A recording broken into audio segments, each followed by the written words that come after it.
Hey, how are you? I'm good. How are Good you? afternoon, everyone. I'm doing well. Now I was like, oh no, did I send her the wrong link? So this is a very informal start to what's supposed to be a formal show. So we got Monique Winning live with us. Before we start and get into the hard hitting journalistic questions that I've spent all week uh, writing and formulating. How do people find you? How do people follow you on social media? How do people check out your beat catalog? I want to make sure that they know this from the very beginning. Okay, well, my Instagram is Monique Winning. My Twitter is Monique Winning underscore. BeatStars profile, Monique Winning. Okay, cool. So everyone going to follow her, and I know that recently. It's funny. I don't know if you feel the same way, but I feel like Twitter for producers now is a really good platform as far as reach is concerned. Whereas Instagram and YouTube are kind of falling. Twitter Right. seems to be ascending. I don't know why, but is that your experience too? It's certainly mine. Well, okay. So my Twitter, everybody like always sees me on their timeline, whatever. So I get a lot of good engagement on Twitter within the producer community or whatever. But my Instagram also is the same way. Like a lot of producers follow me on there. Like I have a pretty big following on Instagram as well. But in terms of like the algorithm and the engagement, it did decrease, but it's not anything so substantial for me. So Yeah, no, I mean, I'm not saying we should all abandon Instagram, but I think a lot of producers went through this period of abandoning Twitter just because mhm. I think there was this moment where maybe like a 2, 3 year period where engagement seemed to just kind of fall off, and now I don't know why, but now it's back. And you just had a tweet go viral, and it was a shout out to Metro Boomin. How did that go viral? Did he retweet it? Yeah. I Okay. mean, before he retweeted it, it had like a couple hundred likes or whatever. But then he retweeted it and then it did like a few thousand. Yeah. Yeah, so that's what I mean. It feels like I'm not saying it's the greatest place to sell beats necessarily, Mhm. but it feels like the producer community has a really strong presence there, and the Right. algorithm doesn't seem to be like, working against us, we'll say, Mhm. But on also, that I would particular. say it kind of like depends on like what you tweet. Like, let's say like you have a lot of producers following you or whatever. Like, if you're tweeting personal stuff, 9 times out of 10 they won't engage with that. But like, if you post stuff related to producing, they're more than likely to engage with that, and that's how you can get like good engagements within your tweets or whatever. So that works for me. That's what I do. Yeah, I don't think personal stuff really necessarily should be posted along with your brand if you're trying Right. to promote your producer persona. I don't know what your experience has been like with that concept, but I'm sure a lot of producers can relate to that. And we don't always know what to post, but Mhm. the personal stuff, a lot of people have trouble drawing boundaries between Right. the personal persona and the producer persona. Mhm. I don't know if you Yeah. ever had an issue with that. Well, beforehand, like before I was like so in the producer community on Twitter or whatever, like I would just post personal stuff and then I'd realize like I'd have people like just say the most dumbest stuff. So I was like, maybe I just shouldn't post personal stuff. So then I just stuck to like just posting stuff related to producing and I get less trolls, less confrontational comments under my stuff. So I just stick with the producer persona. I feel like I get just as many trolls no matter what I post. Yeah, But what anyway, is that? Yeah. it's me. It's me. Congratulations on all the success. I know I'm not the only one saying this. There are a lot of people in the chat right now congratulating you, shouting you out. I can't see the chat. Where's it at? It Oh, never says mind. I like comments. it. There's a little tab that says comments. Yes, it's not all Yeah. that obvious, but the one of your recent successes is going gold, and so congratulations for that. Are you holding out for the platinum, or have you already ordered the plaque? Well, of- we're waiting for it to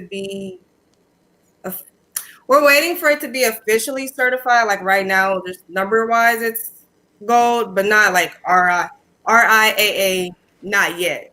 So we're just waiting on that. I didn't know until recently that you had to pay a bunch of money to the RIAA to for them to run the numbers and certify the release. So yeah, it takes some time, huh? Yeah. So we're just But then again, waiting. I think everyone before getting into the industry thought that the plaques just got, thrown to everybody for free, and then you realize, damn, I got to pay 350 for this. Come on. Right. I seen that. I was like, that is so whack. Like you have to pay for your own reward, basically. So yeah. Yeah, yeah. The RIAA is shaking everybody down. So honest question, and Bufo kind of asked this, but I really did have this written down. He had a Bufo take on it, and he's relating it to Charlie Sheen. Is there some kind of law of attraction element to your name? Um, no, not really. But I like how when I accomplish things, like here comes all the puns. Everybody's like, "Oh, you're really winning," or "Oh, your name makes sense." So I don't know. I mean, I just be grinding, and then stuff aligns, and it's like, oh, okay, they think it makes sense. Well, how did you pick the name? Because obviously your name's not, Monique struggling or Monique leaving. So Yeah. maybe there's something to that. I don't know. Well, okay, so I got my name actually from my tag because when I had first started my producer journey or whatever, I was talking to my mom one day and I was like, oh my God, I gotta have a cool tag. Everybody else has a cool tag. And I don't know, I think one day she quoted the movie Friday Night Lights. And one of the quotes from the movie is, if you want to win, put booby in or something. I've never seen the movie, but I think that's the quote. And so I was like, okay, I kind of like that. So I just put my own twist in it. And I think my tag at the time was, what was it? It was like, if y'all want to win, put Mo in. And so I put my usernames on social media, like Monique Winning or whatever. But I was originally going by my full name, like my first name, Monique Diamond. Everybody knows me as that. So I was like, you know what? I want to have a cool name. Every other producer has a cool name that doesn't make sense. I want to have a cool name like that. So I was like, I'm gonna just go with Monique Winning. And then yeah, that's how that happened. As a, I'm glad you brought that up. So you had a conversation about your producer tag with your mother. Mhm. How has that kind of shaped your journey towards music? Has your family been supportive? Has your mother always been supportive of your pursuit of a career that really isn't traditional or necessarily seen as something viable? No, honestly, no. Like she was always the type to where she's like, no, you're not gonna treat that as a full time job. You need to go get a real job and make, real money, so to speak. So it wasn't until just recently where I've been able to treat this as like a full time job. So she's still like, oh, okay, that's cool type of attitude towards things, but I feel like she's kind of getting the picture, kind of understanding that, yo, like this is real, like this is what I'm really doing. It's probably gonna take. I remember my mother was like that forever. Even after I was getting plaques and the number ones and stuff, it was okay. Yeah, that's great, but there's a job opening of it. I'm like, oh my Yeah. god. But I think it was when I started getting covered in local press, not even national, where I feel like something in her eyes kind of changed, and she's like, "Oh Right. yeah, that's my son." know. So I don't know what it's. Mothers are tough. Let's just say that when it comes to your career choices, it's always going to be the mother that's the hurdle. Mm-hmm. Yeah, I definitely. Well, honestly, for me, it's really been my dad. He's more so like, no, you need to go to college. You need to go study this, and then get this type of job. Like, he's like not supportive of it at all. So, Oh, to this day. yeah. Like, I swear, like, when I had got the text that I had got the NLE top of placement, like, I was with my dad or whatever, and he's literally on the other side of me saying, I don't understand why you're doing that. I don't understand why you just won't go to college. Like, the whole moment was just so bittersweet. Like, I'll never forget that. But yeah, he's been the one that's more like, no, I don't want you doing that type of attitude. Oh, that's interesting. So how long have you been making beats, and what made you start? Mhm. So I've been making beats for like I think 2.5 years now. Like not any time long, like 10 years or whatever. Like that's not me. It's only just been 2.5 years for me. But I've always been like music oriented. Like I've tried everything in reference to music, like dancing, singing, songwriting, rapping. I sucked at all of those. But the thing that made me start doing producing was I was just in love with the way music sounds in general. So I was like, I want to learn how this is like what's the process behind music. So when I heard What a Time to Be Alive and just studied that album, that's when I became real in touch with the way production sounds. So then when I heard, what was it? Without Warning, that's when I was like, okay, I love the way Metro Boomin did all of these beats. I want to learn how I can do this myself. And then from that point on, that's when I just started trying stuff on GarageBand and just trying to make beats back then. So was that a special moment then when Metro retweeted you, or had you already interacted with him on any level? He actually followed me on my last Twitter, but then I made a new Twitter, so I'm still trying to get him to follow me on that one. But everybody knows like Metro is like the main reason like why I started producing. He's like my main inspiration. So any interaction with him, I'm like fangirling, like, oh my god, like it's Metro, like I go crazy behind him. Yeah, so that's one of the hip hop moments for Monique Winning. Yeah, I love those. I love when they happen, and then I love seeing them happen to other people and kind of seeing how they react to it. right. I don't want to make assumptions. What DAW are you on, and what are some of your favorite plugins? I use FL Studio. My favorite plugins, I really like Arcade. Um, I used to love Omnisphere, but like as I started just making more very, very trap beats, I was like, okay, I started gravitating away from Omnisphere because I was like, it felt like it was just more so melodic versus like some real street trap stuff. So I say Arcade, Expand 2, and sometimes Contact. Sometimes. See, I just because Expand 2 was on sale, so I just started using it. And it's funny because someone in the chat named Angel Ray Beats is saying, "I love Arcade," but she had a lot to say about me discovering Expand 2 for the first time. So we're not gonna go there, but shout out to her. Uh, so okay, Light Skin Keisha, NLE Chopper, T Grizzly. These are just a few artists that you have production credits with. What are the name? I know some people are asking too. What are the names of some of the songs you produced recently for these artists? Well, not T Grizzly, just NLE Choppa, Light Skin Keisha, and Jack Boy. Um, the Depression one with NLE Choppa, Top Me with Light Skin Keisha, and The World Is Yours with Jack Boy. Oh my bad. Am I mistaken about the T Grizzly thing? That was a whole situation where there was multiple beats. Some beats didn't get used. Some versions of the beats didn't get used. So I just moved on from that one, and yeah. Okay, fair enough. Okay, so Depression by NLE Choppa, and then what was the Light Skin Keisha song? Top Me. Top Me. You said. What is it called? Top Me. Okay. Okay, so I can already imagine what that song's about. She, No, she's. not that. Not that.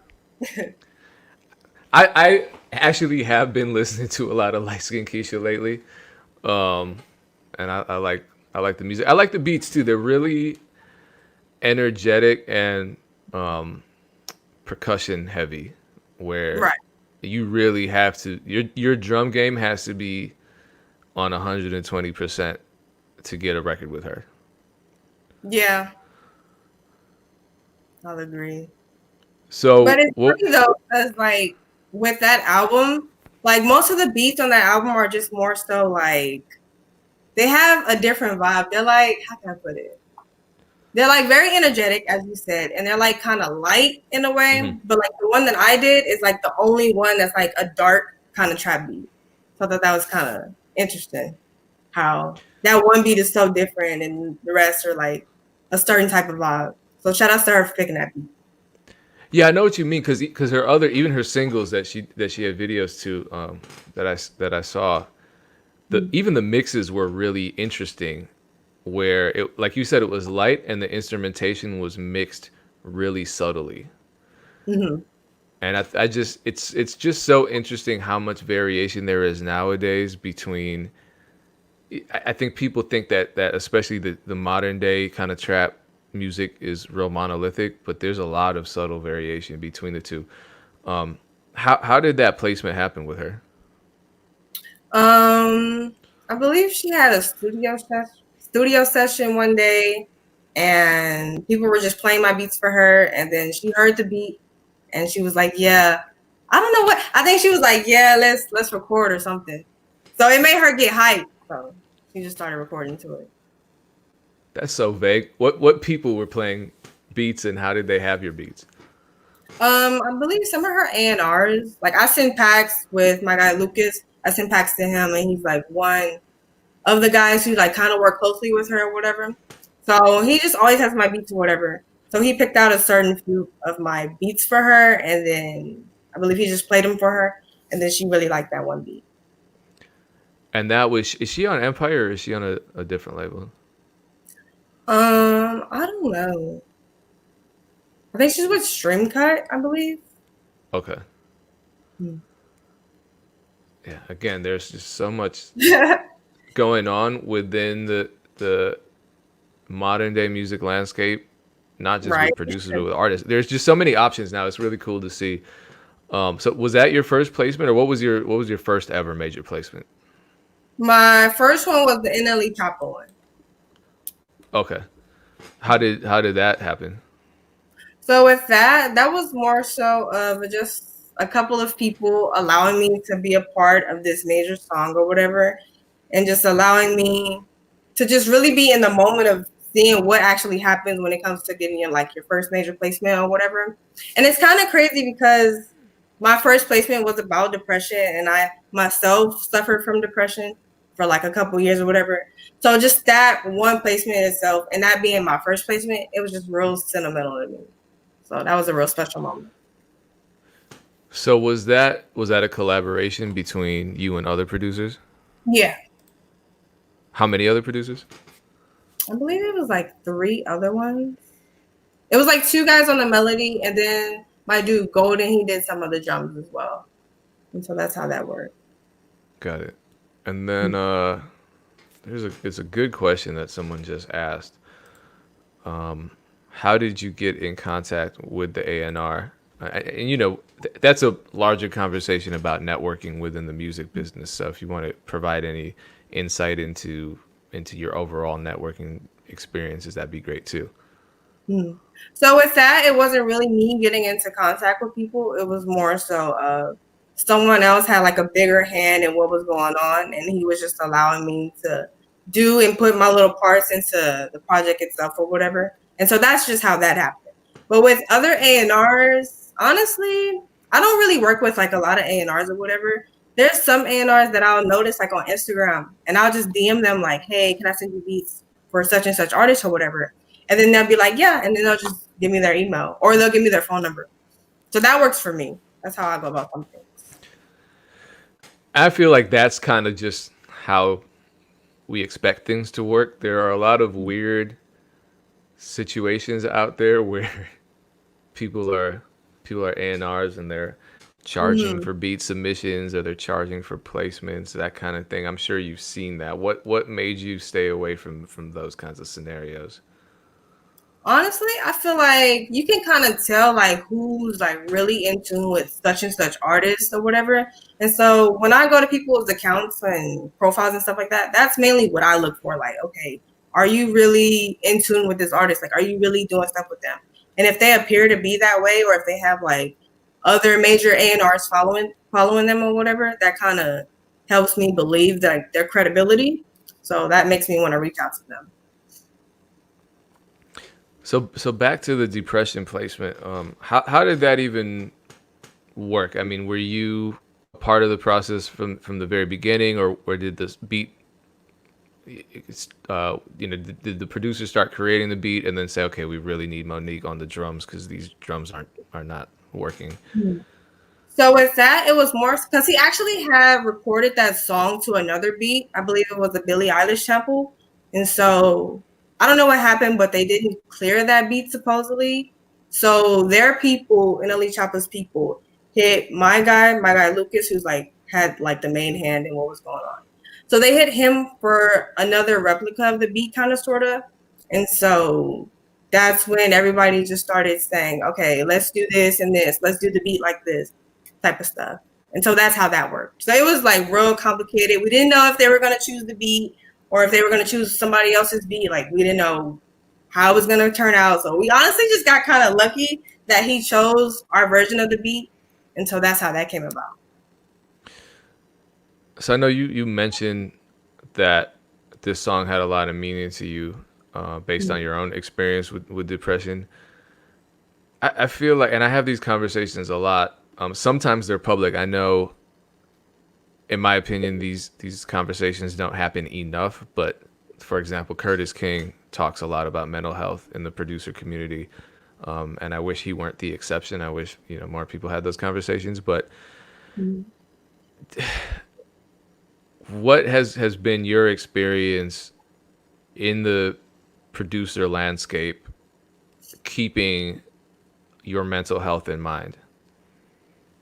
I don't even know. Like, now what I do, like, if I feel myself, because honestly, I'm a real spiritual person. Like, before, when I was dealing with depression or whatever, like, I wasn't so spiritual. But the fact that I'm so spiritual now, it just, and plus, because of the way the world is today, it's like I know that I have a million and one reasons to be happy. Like, just seeing like with how many people die with this disease and stuff like that. So really what helps me just keep my mental health good is just being reminded of how grateful I am for what I have and what I know is to come. I just keep that reminder in my head every day. I feel myself getting sad or whatever, and that just helps me stay afloat. I read that recently. I don't know if it was like Buddhist teaching or something, but something to the effect that the person with gratitude can never feel depressed or can never feel sadness, something like that. So I've actually, that what you just said is something I've really been trying to focus on lately. I recently read a tweet from you that said you almost joined the Air Force. Oh my God, yes. I did. Like, right before COVID happened, I was like, because once again, I was having the pressure of, okay, should I stick with this producer journey? And because I know I believe in myself, or should I just be pessimistic and just do something that's a real world type of stuff? Because, I had my mom in one ear telling me, you need to figure out what you're going to do, da da da da. Then I had my dad in another ear telling me, you need to figure out what you're going to do because I don't want you doing that. So I was like, you know what? I'm just going to go to the Air Force.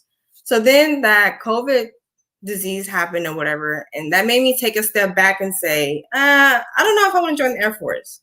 So that's how that happened. So I just started back because beforehand I had took a break from producing or whatever just to focus on like real life. Because at one point I was like, how am I going to try to chase my dreams or whatever and worry about my future if my present is so messed up? Like, I can't even deal with my present. So I just tried to just focus on real life, figure out what I was going to do. So I wasn't producing. Oh my God, who keeps texting me? So I wasn't producing. So now looking back, it's like, if COVID didn't happen, I probably would have went to the Air Force. May I ask why the Air Force? Out of all of the options, was that kind of a family tradition, or was that something that you chose? No, honestly, it seemed like it was the easiest. So when it comes to like the physical training, so that's why I chose that one. So how did you get to the point where you committed to just production, given all of the obstacles and all of the expectations? What kind of work, mental work, did you have to do to really resist the path, resist the current of what was expected of you? Really, honestly, around May, I had this sales job for Spectrum. So I was like the salesperson or whatever. But the shift in my life that made me say, I'm just going to do producing full time was when I had gotten into this car accident or whatever. So my mom seen how traumatic it was for me or whatever. And so I told her, I'm like, look, because the sales job I had is the type of job where you have to drive around door to door or whatever. So the vehicle I was in got completely totaled or whatever. So my mom just understood like the situation itself and just how traumatic it was for me. So I told her, I was like, hey, I'm not gonna go back and work that job and just drive around like normal. Cause that was like my first major car accident. So I was like, I'm not gonna do that. And so I was telling her, I was like, this is what I'm gonna do. This is because at the time when that accident had happened for me, my BeatStars kind of started going crazy. Like I started getting like a bunch of sales just out of nowhere. I started getting a bunch of sales and just things like that. So I was telling her like, look, like, oh my God, like, look, I'm making this much money. Like, understand, like, this could be like a real job. Like, just believe in what I'm doing. And so she eventually started to come around like, okay, if you want to do that, go ahead and do that. So that's how that happened. You said you were working for Spectrum, as in the data company. The cable company. I don't know Yeah, if it's yeah, like nationwide, but yeah, the cable company. yeah. I used them. My internet was down this morning. Yes, mine too. That's crazy. That's so crazy. No, it's not actually. Up here, it's down every other week, and it's always on days where I'm like, I got to do a podcast. I got to Right. interview Monique. Why is this happening now, Spectrum? Why? Um, I swear. I was trying to watch Disney Plus last night and it just would not work. So I gave up. well, it was storming here, so like anytime there's a raindrop, there's always a risk of everything going haywire. I don't know if you had inclement weather Yeah. down there. Sometimes, not too much in Texas though. It's just always hot. Well, yeah, I guess it's Texas is approaching their version of winter, so weather does. I've been there. I've been there in winter, and I'm like, that's like our spring. But yeah, um, Right. It's horrible. Like it's still like we're almost in what? We're in fall technically, and it's like 90 degrees outside right now. Like it's horrible. yeah, I have some close friends who live out there. I have one friend that lives out there, and she's always giving me the report. But she's from out here, so it's just a. Are you? Were you born and raised in Texas? Yeah. Okay, so you don't know how hellish it is in the Midwest. Okay, cool. Or the East Coast. Shout out to everyone in New York because Yeah. they suffer very similarly to the way we suffer in the Midwest. So at this point in your life, you're making a living 100% off music. You're not working side jobs, or are you still kind of transitioning? No, it's just all just music. How long did it take you to get to that point from the moment you really committed to present day? Well, I've always tried to be like fully committed. Like even last year when I just kept having this ongoing battle with my mom. Like, look, I don't want to work this job. Like, why can't you just believe in what I want to do? Because I could really treat it as a full-time job and make consistent money or whatever. And the whole time she's just like, no, no, no, you're not doing that. Like we would just keep getting into arguments because she's just like, no, you're not doing that. Like you're gonna work a full job like me, work a normal job like me, and make real money. Because her in her defense, it's more so of she needs help, which I understand that. So she's like, I need help. I need to make sure that you're gonna be making money every month so you can help around the house. So that was understandable. Yeah. So it wasn't until this accident happened to where she just really understood, like, look, she's not doing that. Let her just do what she wants to do and just move on. So Did yeah. you save a lot of money from that job and then slowly transition, or was it just kind of like, here we go, let's just do it?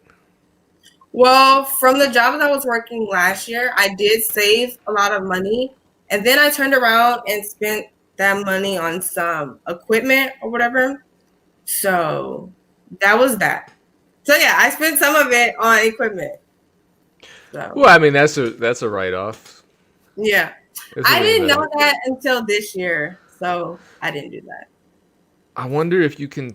I don't know. Yeah, I don't know how that I works. think I'm so. I'm trying to have a CPA on, because yeah, when I switched over to having someone else do my taxes, it was like a whole new world. I'm like, wow, I can Right. I can write that off, and it's expensive, but it's worth it just because. Well, one, I don't know how you are. I'm terrible with math, so me sitting down in front of tax documents, like I would at this point I would just cry, Mm. and then I'd be like Wesley Snipes. I'd be in prison because I'd just give up. Right. That's not funny. He actually to go to prison for tax evasion. I think a lot of people do that because, you know, it's just, it doesn't feel that serious. And I think a lot of producers don't look at, you know, because it's like, I don't know if you ever have these moments where you wake up and you realize you're making music and that's your job. And you're like, how Yeah. did this happen? Like, it doesn't feel real, you know? And so I feel like just that kind of, there's like a barrier between a really amazing job like making music and then our perceptions of what making a livelihood is supposed to look like. So we might not conceptualize it as a legitimate business in our brains, even though we're actually doing it for a living, you know what I mean? And so that might prevent us from taking the necessary measures to, you know, file our taxes or keep a tax diary, that kind of thing. Right. Honestly, I haven't been doing that. Maybe I should. Yeah, because you'd be surprised, you know, what you put it, and now it's different with COVID, but you know, if you're buying plugins and stuff, yeah, write those off because that money comes back to you. So how does it work? Is it like a form or something that you have to have?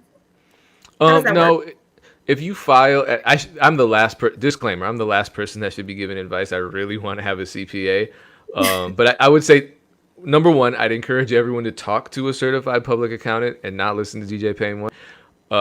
But for me, I'm just keeping track of everything, and I itemize it. You know, I purchased this on such and such a date for such and such an amount. I'm keeping the receipt in a folder, and at the end of the year, I report it on my taxes that this was a business expense. You know, this camera that I use for my videos cost $700. This plugin cost $100. You know, that kind of thing, and you know, some of that money gets deducted from the overall taxes that you owe. And Right. yeah, so TikTok, yeah, she's saying, wait, TikTok says he writes off his home studio, so there's that. Yeah, so yeah, like I work from home too, so your housing expenses and certain utilities, I think, can be partially deducted from that.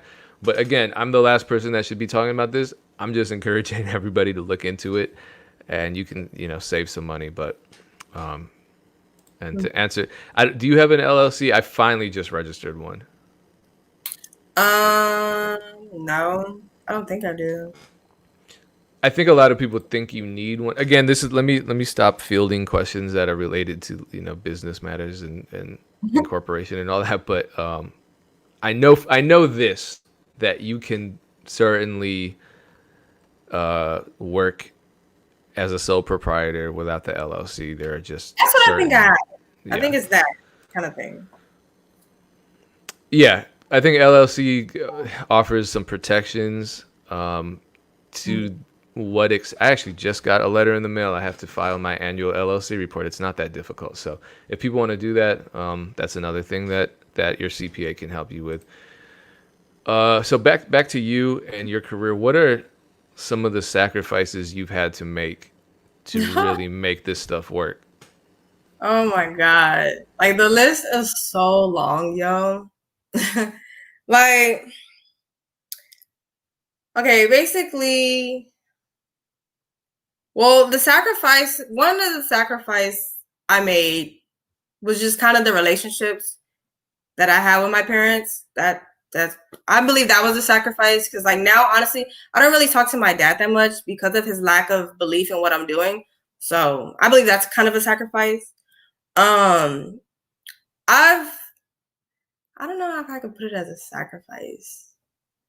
Just putting myself in positions to where I have to continuously just believe that everything is going to work out in my favor, or just taking those leaps of faith, not knowing what's going to happen on the other side, or like when I go travel places, just off the strength of what people tell me, like, hey, come out here, we're going to do this and this for you, it's going to be good, I'm going to make sure you're good, da da da da.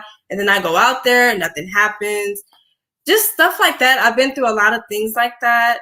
Um, I believe those are sacrifices to me because it's like I'm sacrificing money that I'm hardly making, like at the time. So that was a big one for me. Those are really just the main sacrifices I believe that I've been through so far. Yeah, I mean, I hear what you're saying. It sounds like you're saying that the one of the biggest sacrifices is the sacrifice of comfort Mm. and predictability, because there's nothing predictable about being your own business, especially when your business is music. Right. And so faith in yourself is huge. I think that's probably, and I don't know if you came up with a lot of people who were also trying to make music, but you'll see, and you've probably already seen how many of them are just kind of fear driven, and they let that fear and uncertainty prevent them from fully committing. Mm. So, Cloud9 Music asks, "What are your hardest tasks throughout the week?" Um, I don't know. Like I honestly do like the same stuff almost every day. Kind of the same stuff almost every day. My hardest task, believe it or not, is getting started. Cause sometimes I'll be like, I don't feel like it today. And I'll just waste the whole day. So I really try to shy away from doing that. So really my hardest task is opening up my laptop and getting started. Yeah, what are some ways that you find inspiration? I know beat block is one of those topics that's always going to come up. How do you how have you figured out how to deal with that, if you have? Well, usually when I have beat block, I honestly just try to spend the day doing something else other than making beats. Like I'll try to spend the day just doing something that's productive and something that can help me for the next day for when I try to make beats. So that usually works for me. That's usually how I go about it. Like I'll try to arrange my files in my computer, or I'll try to upload new beats to BeatStars, or I'll just try to listen to new music, study what's hot, just things like that. That usually works for me. So what is ideally, without the beat block, what is a typical work day for Monique Winning? Um, I don't know, wake up, eat breakfast with my mom, play with my dog, take my dog outside, um, figure out what kind of beats I want to make today, um, take a shower, eat, and then do it all the next day. That's usually how my days go. So shifting gears, I would obviously before COVID, I'd Mm. hold beat making sessions in the public schools out here, through my nonprofit and other organizations, and lots of the young girls in the classrooms were super energized and engaged when it came to making beats, Mm. and like to a very high degree. But you don't really see many teenage girls or adult women continue pursuing production. Why do you think that is? Um, Honestly, I would say maybe that they get discouraged by how many female producers actually get to where they're reaching to go. I feel like that's one of the main things. Because honestly, before stuff started aligning and happening for me, I was kind of discouraged. I was just like, man, I don't know if I'm ever, you know, start doing what I'm trying to do. Like, I don't know if things will ever happen for me. I was that girl. I'm not going to sit here and pretend like, yeah, I always knew it was going to work like this. Like I was discouraged sometimes too, just by um, the possibility of things never happening quick enough for me. So I believe that's kind of probably one of the main things that discourages young females. So just not seeing women that are visible in that Mhm. world is discouraging. Yeah, because I Right. feel like I mean, there are some very underrated heroes, so unsung heroes in production, and I think Missy Elliott is one of them. But Mhm. a lot of people don't bring up her Right. really Right. successful career. It's like, yeah, Missy Elliott is an artist. She did work it. She she Mhm. she had a hook that was all backwards. That's Missy Elliott's career. It's like, nah, she was a songwriter. She was a producer, and Mhm. a successful artist. So I yeah, and there are more people than just her, more women in production. But what do you think needs to change in the music business or the producer community or the world at large to facilitate more women getting involved in beat making and production careers? Um, I don't know. Okay. I feel like okay. I was just thinking about this yesterday. I feel like okay, you know, there's like a few female producers, you know, like a few of them, right? So, but like, I'm gonna just compare like female producers to male producers in the industry. Like, I'm not saying I'm in the industry, but I'm just gonna compare what I see.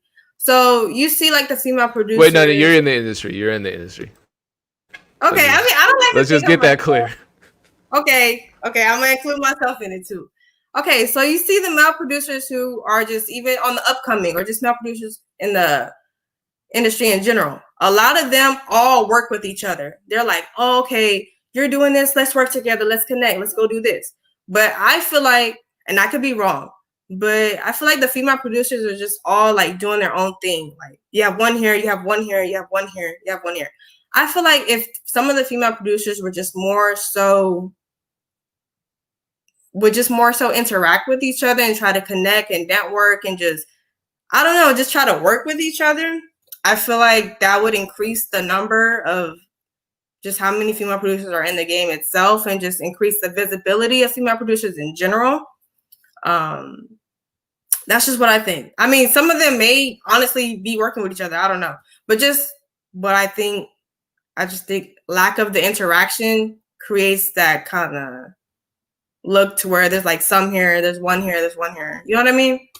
That's what I Yeah, think. do you think it's because there's so few of them that there's just more isolation, and maybe there are outside forces that kind of impose this unhealthy competition on them? Like, you're a female producer, there aren't very many of you. You need to be by yourself. You got to compete with all the other women in that same space. Because I feel like that happens with women in rap music. You see a lot of, and I've seen it. I used to work with some rappers, some gay rappers, and I saw it there, where it's like you're a minority in this larger space, and then all of a sudden everyone's beefing. I'm like, why? It was kind Right. of like, why was Lil Kim beefing with Nicki Minaj? Oh my God. I knew he was gonna go there. But I feel like with female rap is different because it's public. Like you see female rappers, but you don't see a lot of the female producers because they're like just some of them just like to be behind the scenes, and you have some who like to have their brand as their personality and what they're doing. Some just want their beats to be their brand. Like with me, I want myself, my personality, my looks, my beats, that's my brand. Like, you know me, you see me, you know how I look, stuff like that. But there's some producers where you don't know if it's a guy or a girl because they just don't like to show their face. So I don't know. It's weird. I don't know. Well, I interviewed Neon Vines, who's also in Texas. She's a woman in the production space. And I posted that video to YouTube, got a bunch of comments. One of the comments was from a man, and it reads, "This has everything to do with the male ego. I've been making music and going to countless studios. In my experience, it's the same thing that happens. Female makes beats. Guy says, oh, that's nice. You're cute. Will let me in if you expletive, basically. And I absolutely get why they're frustrated or even hesitant to pursue this career. It sucks." And it's the kind of, he's describing the kind of predatory behavior that Crooked Eye recently called out in a series of posts about misogyny in the music business. And I've certainly seen, I mean, you even look at the producer memes and they're made by men because a lot of times they're objectifying or they're sexist or whatever. And there's that whole joke about why aren't there more female producers because they don't use logic or reason, and ha ha ha, we've heard it a million times. So has that been your experience, that the producer culture is also leaning towards misogyny? Yes, in a way. And I'm honestly going to touch on that topic of where there's some famous rappers who follow me, who know me and things like that. But I'll be like, let me send you beats, da da da da. And they're more so like, no, don't send me beats, but you're cute though. Let me fly you out. I've gotten that. I've definitely gotten that. So that is that is stuff that I've dealt with personally. I've been in a few studio sessions as to where I'll be playing beats or whatever, and like the rappers or whatever, they'll look at me and they're like, "Oh, you make this beat? You too cute to be making beats. What are you doing?" or whatever. So And then within like the online producer community, I will say it's misogynistic as hell. Can I curse? As hell. Like I remember seeing this You one can use tweet. stronger language than that because this stuff honestly makes me sick. Someone said, we can say this. This shit is so disgusting because it is. It really Yeah. can be. Yeah, I remember seeing one tweet where this one producer, he was like, what did he say? He was like, what did he say? He was like, other producers see another female producer and they go crazy over her just because she's cute. I'm like, so you're mad because a female producer is getting support? Like, it's just you have some male producers who will literally hate on female producers because of the support that they're getting, which is, I feel like me, I feel like I get genuine support. Like, there's so many producers who genuinely just want to work with me, just want to link up with me, be friends with me, whatever. Like, I genuinely have, just real support from other producers. So it's just crazy what other producers say sometimes. Like, Yeah, I mean, as someone who gets a ton of support and a ton of hate on the internet, I can say that my support and my hate have never been due to my appearance, or no one's ever phrased it as such. There's all types of hate in the producer community, and someone could say, yeah, well, women just got to deal with it, but it's different. It's very different. And when I interview male producers, no one's in the comments saying, "Oh, the only reason anyone cares is because he's sexy." Like, no one, and it doesn't even come up. Another woman commented, and I like her comments. She said, "I know so many female producers that just don't feel the producer culture. They want in, but they're not comfortable enough to take part." What are some ways that we, whether we're men, whether we're women, whoever, change the producer culture for the better? What are some things that you think we really could focus on to really start that process of changing it from within out? um, oh my god, like the list goes on. Like right now, I feel like the culture is actually pretty toxic. I feel like you have a couple of producers, and I'm not saying this as like a diss, but you have certain producers who aren't happy with themselves. So they'll see other people winning and then they just start trolling and spewing hate at them for no reason, just because, no pun intended, but they're winning. You know what I mean? So it's a lot of that. And like that's just people, that's what in any career field. So I definitely understand that. But I don't know. I just feel like, honestly, I don't even know. I don't even know how to answer that question, because I feel like it's just all related to self. Like you have other producers who just would rather, like I said before, would just rather be known for trolling and just saying ignorant stuff on Twitter instead of being known for being a hard producer. Like it just, I think that kind of just makes the community like one big laughing stock. Like there's no seriousness in it in a way. Like I get having fun, da da da. It's just the internet, want to tell a joke, okay, cool. But it's like the ratio to people who are actually putting in work and are actually like taking this seriously. I feel like it's just kind of low. Like you know what I mean? Like I don't know. It's a Yeah. lot. I've had these conversations where, and I feel like the internet just, and the anonymity of the internet just allowed this kind of troll culture to Mhm. infiltrate everything. And the same thing that you just said, I feel the same way in the producer community. And it's ironic too, because I feel like now, I mean, BeatStars just hit that $100 million mark paying out producers. That's amazing. 20 years Right. ago, we could have never predicted this. You know what I mean? And so producers, and could we, your tweet about Metro Boomin going platinum off a solo album, a producer solo album going platinum, that's another thing to celebrate. Right. Internet Money's on top 10, and it's a producer collective. There are so many things to celebrate in the producer community right now. Right. And ironically, I feel like we're always at, or right now we're at this moment where there's just a high amount of, like you said, of just not necessarily even trolls, but like the demotivational speakers that Mhm. claim everything's wrong, and then everyone's lying and everyone's cheating and minimizing everyone's accomplishments, or just living to derail any positive conversation that's happening. Right. It's weird, and I don't honestly know why that's happening right now. Um, Mhm. maybe it's just a critical mass of too many producers. I don't know. Like I really just feel like just because of like the way the world is today, you know, with the COVID disease and people losing their jobs and people losing their homes and people losing loved ones and stuff like that.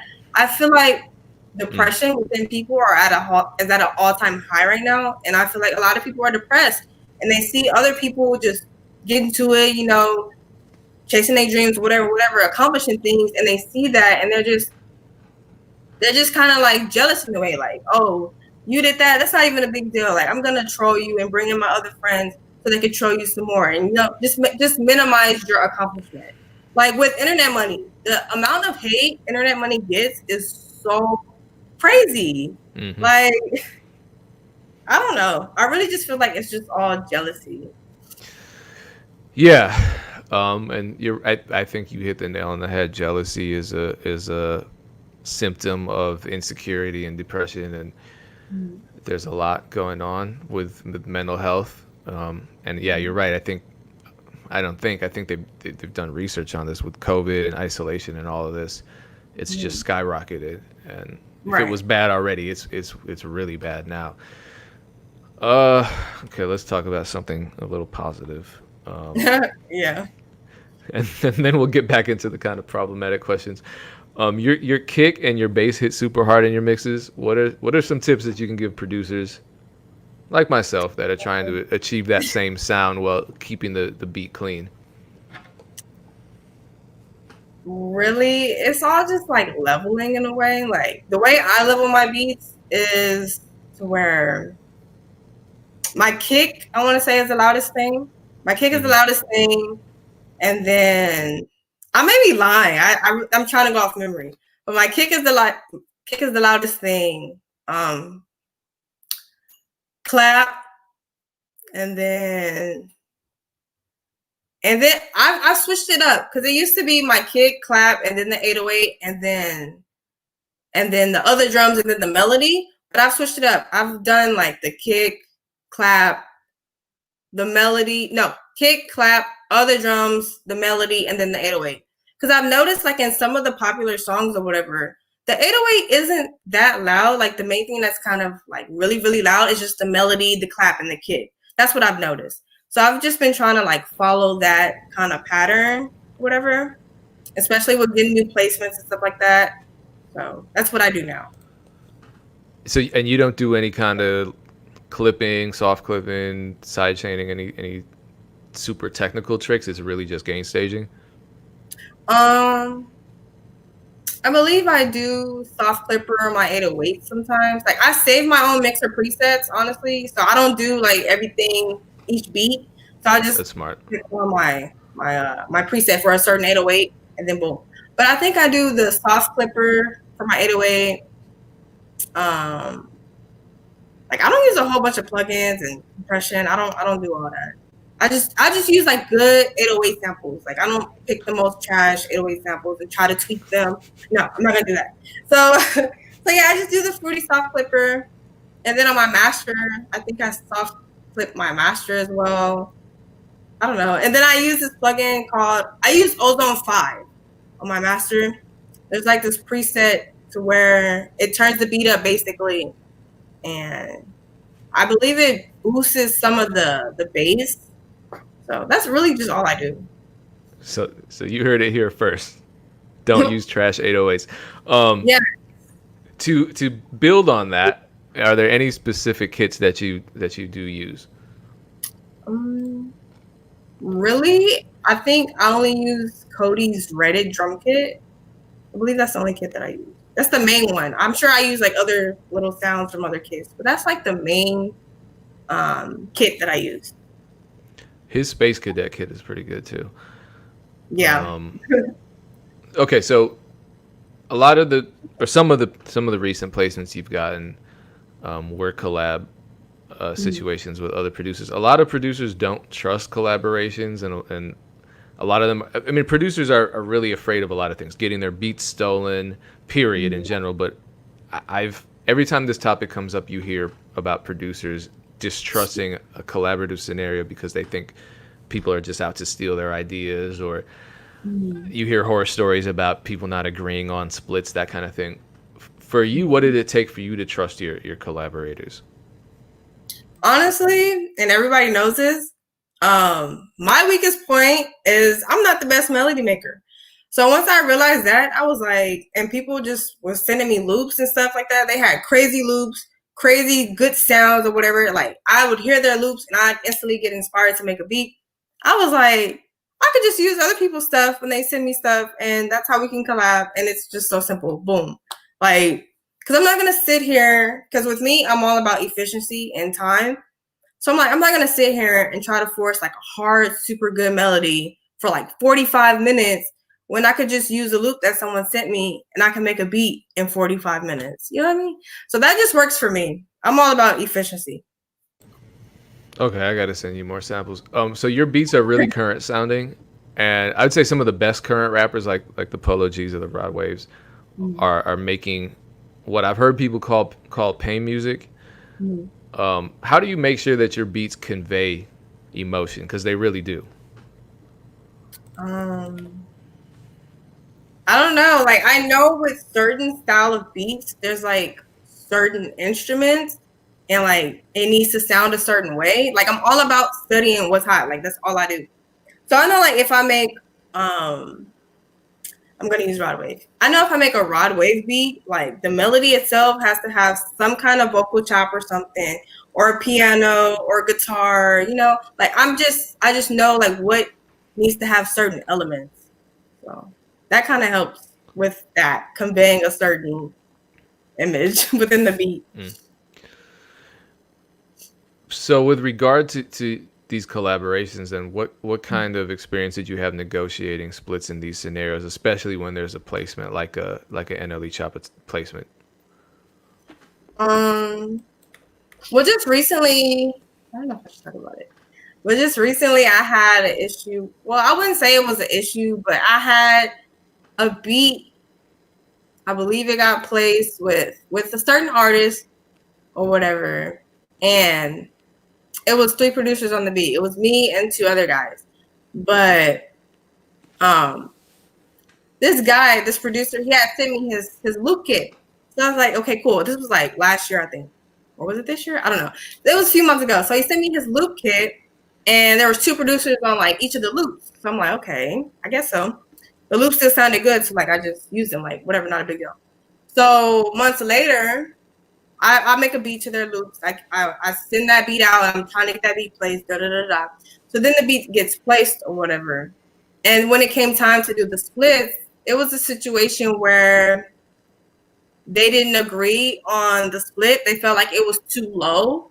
But in my defense, they were trying to say, well, she did like the most work in regards to actually making the beat, sending the beat, and getting it placed. So that's why they wanted my percentage to be higher.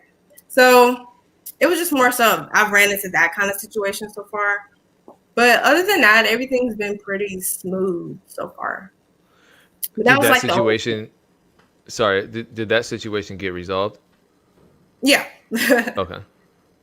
But like Yeah. now I know like future wise, like, okay, when there's two producers on the loop, kind of be skeptical of like, you know, how they try to play it, stuff like that. Oh, I see what you're saying. If it's two producers on the loop, they might want Mm-hmm. like a even three-way split, even Right. though Right. yeah, I see how that can get really confusing because I can see a scenario in which there'd be an even 50-50 split between them two as one entity and then you as another. Mm-hmm. So yeah, I get it.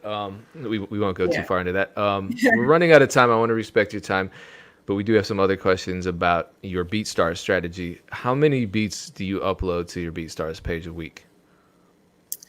Honestly, I used to have a method. I don't really have a method now because I've been doing a lot of different things. So I haven't been making as many beats as I used to. So what I do is I'll upload like two beats every time my previous beats get like a good amount of plays, like over 100 plays. And then I'll just upload like two new beats. And then I'll wait for those two new beats to get 100 plays. And then I'll upload two more. That's just really all I do. Okay, that's interesting, and I've actually thought about doing that. Where I think, God, am I putting too many beats up if my previous ones haven't really had time to breathe yet? Hmm. Hmm. So that's interesting. What are some of the strategies that are at the core of your online beat marketing business? Um, Honestly, I make a lot of money from just posting snippets on Instagram. So that's one of the main things that I used to do. Well, I'm trying to start back doing that. But like I don't really put my beats on YouTube like that anymore. I want to get back into it. So I don't really have like a whole bunch of online strategies, honestly. I'm not the type of person. I'm not gonna sit here and lie. So I don't really have a lot, but most of my money just comes from my Instagram. As crazy as it sounds. I don't think that's crazy, but how did you get to the point where your Instagram posts are targeting the right audience? Well, how did it happen? Okay, so this musical blog or whatever, they have like 1 million followers. So they used to post my videos of me like cooking up or whatever. And so there's like a whole bunch of artists who followed that page. So when they would post me, those artists, some of those artists will follow me on my Instagram. And that's how I have this audience of like rappers instead of like a whole bunch of producers following me. Because I think that's the key. A lot of producers follow other producers. You know, Mm-hmm. we're for all the negative points that we touched on, we are a pretty supportive community when it comes to following each other and engaging with one another's posts. But the problem with that is we don't buy each other's beats. Right. So that's always kind of an issue. You know, even for me when I post stuff to YouTube, probably a lot, if not most of the comments are from other producers, which I appreciate. I think maybe the rappers are a little less vocal in the comment section, but I guess for you, are you deliberately posting content that is specifically tailored to what you think a rapper would want to see? Mm-hmm. Like that's the easy. Yes, I used to do that. Like I used to post because like right now I don't really post like a whole bunch of snippets like that no more. But like I want to say like 2 months ago, I would post like 5 beats, 5 snippets of beats. Like, and I like everything I do is strategic. Like when I would post my beat snippets, I'd make sure that they're long enough so you can hear like what sections of the beat, how it's going, like the hook, the verse, or whatever. So I post, but not like not too long. Like I would post them for like 45 seconds or whatever. And the type of beats I would post were very specific. Like I know the type of people that were following me. I know that they like pain beats, so I'd make sure that I had at least 2 pain beats. What else? And then like the a little baby type beat, and then like 2 other hard trap beats. So that was my strategy back then. But I don't really make those kinds of beats now. So now what I do is just more so like, well, sometimes I'll still post like a little baby type beat, a pain beat, and then like I'll post something that's kind of like different, like off the wall, like not so usual. And then I post something like with a guitar or something like, I don't know. It just depends now. Like really, I still do the same thing, but not like really. I just do me now. But yeah, that's what I used to do back then.